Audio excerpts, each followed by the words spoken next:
When we read the book of Thunder, we hear the voice of wisdom.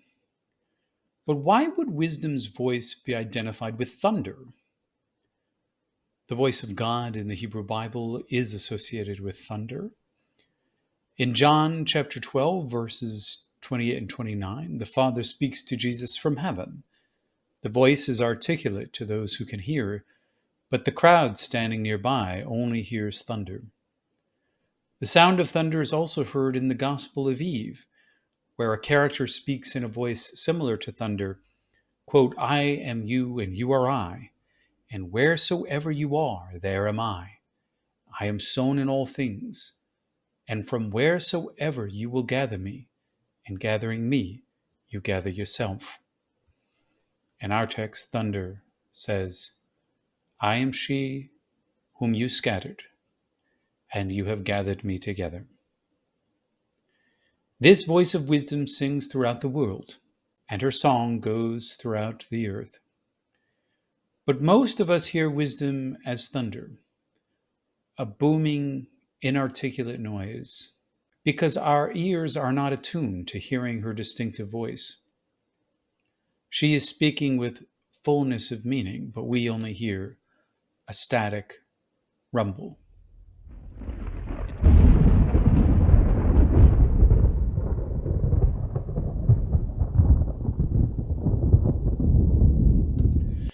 In Nag Hammadi Codex 6:2, thunder meets us with a voice more clear. She says, "I am the first, and I am the last. I am the honored and the scorned. I am the whore and the holy. I am the wife and the virgin. I am mother and daughter. I am a barren woman who has many children, who has had many weddings, and yet has taken no husband." Now, one of the first things that you'll hear said about this text is that it has no Christian features. That may or may not be true, depending on what you consider Christianity to be. For some people, Christianity is the religion of the Father, a patriarchal cult rising out of the Near East and run by a cabal of male priests and prelates. But for others, Christianity is a cult of wisdom, and since the beginning, it has cultivated the feminine divine. So it all depends on what you wish to call Christian. It is significant, at any rate, that Christian monks probably preserved this text, and they placed it right after a clearly Christian text, the Acts of Peter and the 12 Apostles. They may have been the ones who heard the voice of Eve speaking through this text. In terms of genre, it's a poetic text, even hymnic perhaps, but it would certainly be an odd hymn to sing because it's a riddle, and the speaker is constantly challenging the audience to understand her identity, but not making it easy for them. She surprises them at every turn. The text is a monologue full of I am sayings, and these sayings have reminded many people of the Gospel of John, where Jesus continually uses metaphors to pinpoint his significance. Perhaps most similar in form and structure are the Isis erotologies. These erotologies are hymns of Isis, wherein she proclaims her identity before the world. But even in these erotologies, we don't have this radical, antithetical, and paradoxical character that we see in Thunder. Thunder goes out of her way to contradict and to negate herself at every turn. Although this text has been identified as Sethian Gnostic or Classic Gnostic in inspiration, most scholars would agree that it doesn't have those specific features that we see in other Sethian texts, like the Apocalypse of Adam or the Secret Book of John. Perhaps we can think of a Simonian context for thunder, since Simonian wisdom embodied in Helen of Troy and of Tyre was identified as a whore, and her special name was divine thought. The Greek word epenia, which is also used in thunder. Thunder is said to come from power, a name recalling the great power of God in Simonian thought and embodied in Simon. Indeed, the phrase "the great power" appears on page 21 of Thunder. But There are gaps, unfortunately, around this passage. Still, if thunder is actually the perfect mind and not just a manifestation coming from this mind, then she would go beyond Simonian understandings of wisdom. The truth is, no particular Gnostic system can contain or even represent the fullness of paradox and of meaning that we find in thunder. It is and will forever be a distinctive and mysterious text, hard if not impossible to categorize. The wisdom who speaks in the text is deliberately trying to be universal, and I think any person, Christian or non-Christian, Jewish or Muslim, is meant to hear her voice. Some will respond and some won't. Some hear her and some don't. For purposes of comparison, I'll give you this Isis erotology. An erotology is literally a speech about Arete, a speech celebrating Arete, and the Arete specifically of a deity. Arete indicates the virtue or power or miracle of a deity. This particular erotology that I'm listing here was found with copies on the Greek island of Ios and also Cumae. I'll give just a few selections of this poem, which was chiseled on stone. Isis starts off, quote, "I am Isis, absolute leader of every land. I established laws for human beings. I separated earth from heaven. I revealed the paths of the stars. I coordinated the path of sun and moon. I made justice strong. I brought together wife and husband. I am master of thunder. I defeat fate. Fate obeys me. Hail Egypt who raised me." Here Isis is declaring and proclaiming her power. She's universal. She's a creatrix. She's interested in human beings and the creator of human customs. She's the establisher and master of nature, including thunder. And she is able to defeat the forces of the stars, the power of fate. Finally, she gives a nod to her motherland, Egypt. But she's clearly a universal goddess, known everywhere, in every land, under many names. But Thunder from Perfect Mind isn't simply a readapted hymn to Isis. I don't think there can be any doubt that there is what can be called Jewish influence on this text.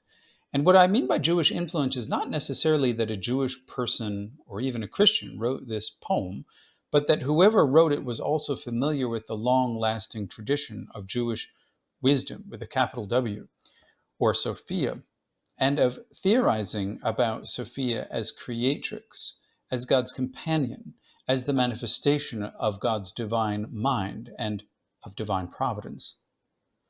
You'll find wisdom speaking in Proverbs 8. You'll find her also in the book of Sirach 24.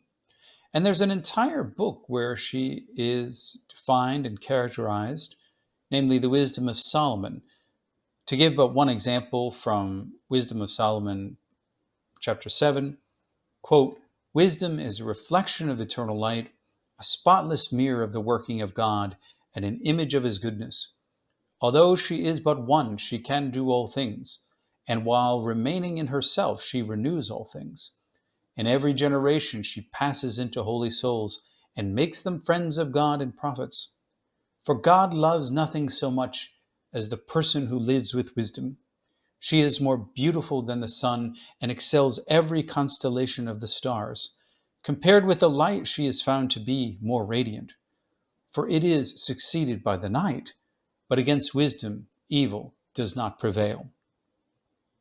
This figure of wisdom was especially appealing to Simonian, Sethian, and Valentinian Christian Gnostics who welcomed wisdom into the hearth of their theologies. These Christians didn't forget the native Jewish traditions of wisdom. They made her primary. This feminine entity was part of the upper tiers of Godhead. Officially, or unofficially, the second deity. But she's universal. She comes from the primal deity, but she is in everyone and everywhere, fragmented in every human mind. She is the wisdom broken up and manifest in every human science and body of knowledge. Not all wisdom is appreciated.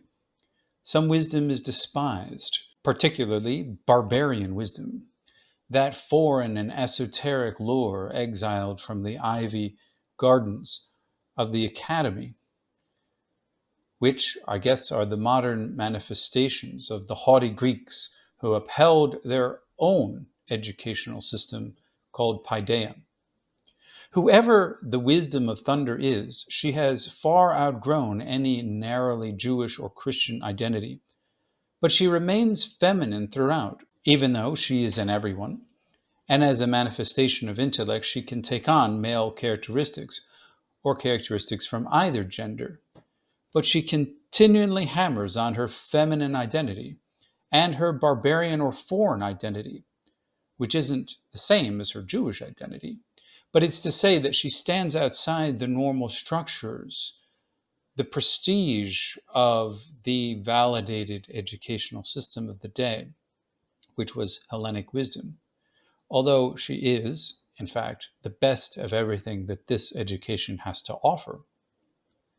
Wisdom speaks outwards, hoping to get hearers, hoping for open minds, and ready to surprise people who haven't looked for wisdom where they should have.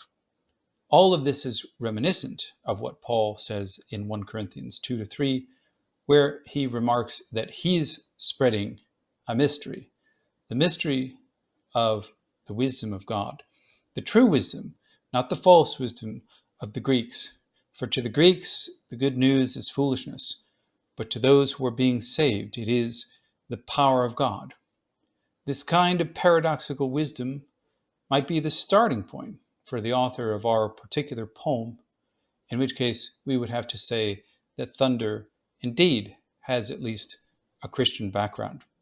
The passage in which thunder is called Epenia is part of a context wherein she appears as a cascade of linguistic manifestations that begin with silence, proceed to insight or ideas, then to sounds, then to articulate speech, and finally to a name. In ancient Stoic theories of language, this was how they imagined the unfolding of meaning.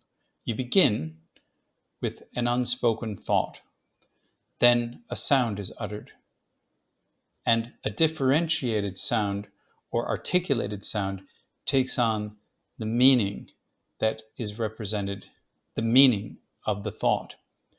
Our goal, stated spiritually, is to run through this course of linguistic evolution in reverse, to go behind names, beyond speech, beyond voice, beyond thought, thereby ending in silence. What can we say about the date and provenance of thunder? Unfortunately, nothing definite. But just as Isis boasted about Egypt in the Eratologies, the wisdom figure in thunder does appear to be an Egyptian. She, or rather he, has an image that is plentiful in Egypt. The gender bending here would indicate that we're not just talking about Isis. And we know from the Gospel of Eve, which was read in Egypt in the 4th century, we know that Stratiotics read this text and portrayed revelation, divine revelation, in the voice of thunder. We know also that the suffering of wisdom, the violence against her, her being shamed, her being called a whore, is something that we find in other texts, such as the exegesis of the soul, as well as in Simonian writings. Unlike the Providence hymn of the Secret Book of John, wisdom in thunder never identifies with Barbelo. If she was called Barbelo, we would have to say that this text was moving in a Sethian direction or had a Sethian background, but that identification is never made. At the same time, it seems that Sethian Christians did take an interest in thunder. There's an allusion to thunder in the text, The Nature of the Rulers, where Adam is praising the features of Eve. And we have what seems to be a full quotation of thunder in the Nag Hammadi text on the origin of the world. Here, this text is directly spoken by Eve. If the origin of the world was written in the 3rd century, then presumably thunder must be somewhat earlier, probably 2nd century. The lack of explicitly Christian features is not a reliable indication of an early pre-Christian date. Probably the text was written in Egypt, possibly in Greek, but it's also possible that it's an original Coptic composition because some of the poetic features work only in Coptic. At any rate, it's a beautiful piece of literature wherever it came from. It can be taken, and was perhaps meant to be taken, as the voice from nowhere and everywhere at the same time. We are thunderstruck with gratitude that this text ended up in the Nag Hammadi Library and was preserved for us today. Modern poets, musicians, novelists, and even perfume makers have made much of this text, the mighty voice of thunder. The best way to appreciate it is to read it multiple times, to work it into the rhythm of your brainwaves, and to let it sink into the soil of your heart. We've done our best to historically understand this text, but in the end, there's no way to master this text by definitions or categories. We must train ourselves to be mastered by it.